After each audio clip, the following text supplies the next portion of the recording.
Megan, I want you to play a reporter here for us because you may have the best sense of Kyrsten Sinema. I know you have a pretty good personal relationship. That's the frustration Democrats say.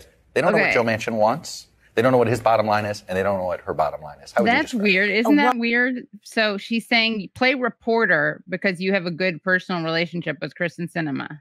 Well, I mean, politically in Arizona, I think that's why people like her so much. Just anecdotally, conservatives in my life really like her because, you know, she's holding the line for conservatives in a lot of ways. The question I always have is, you know, for people like Joe Manchin, if it's not him, it's going to be a Republican. So this distaste and this, you know, outward hostility towards moderates in the Democratic Party surprises me. I also was shocked by seeing Senator Booker talking about sort of openly this distrust between progressives and moderates. How the Democratic Party ultimately threads the needle, I don't know. But I will say that President Biden ran on being a moderate, as you said. He ran and won with the help of independent, centrists, you know, Trump-wary Republicans. And he is not governing as one. The Build Back Better agenda is the most progressive, modern agenda of all time, up to $5 trillion. And it's not polling well. So there's a couple of things that are weird about that. One is that he says you may have to do some reporting because you know her personally, which is weird. Mm-hmm. He's like, what makes Kyrsten Sinema tick? What does she want? But also then, of course, McCain goes off on this thing as if she's like this at all impartial voice where she's basically, stumping for the moderates. I don't know if you saw this, Matt, because you may have been disconnected, but she was like, if it's not a Democrat like Manchin's going to be a Republican. What do they want? Why are they bashing these moderates? But of course, like the difference is he's a Democrat. And as you pointed out many a time, like Chuck Schumer could actually kick him into shape, like make demands of him. Yeah, I just don't buy. I don't buy any of the, you know, look at Sinema and Manchin and they're right. Like, do you ever see The Untouchables? You know, I haven't seen that. About Elliot Ness.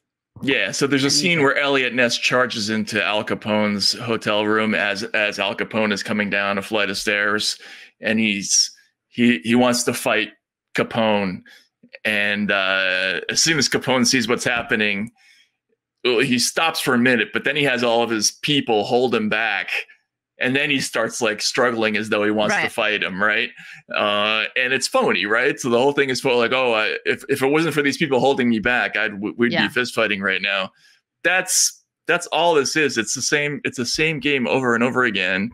And then, you know, these shows, all they do is hammer home this idea that it's these two people who are holding back, you know, these bills.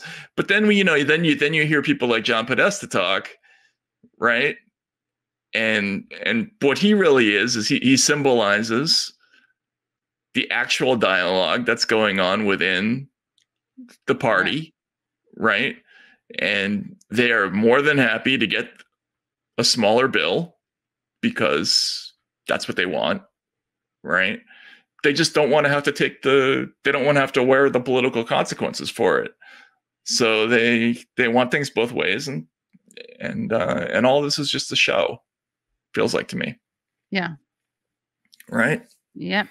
I like the idea of them using Meghan McCain as a divining rod for Kyrsten Sinema. Yeah. Like, you know, can you close your eyes and concentrate really hard? Like, what's going on in her mind? Yeah. You know? Tap into your inner Kyrsten Sinema.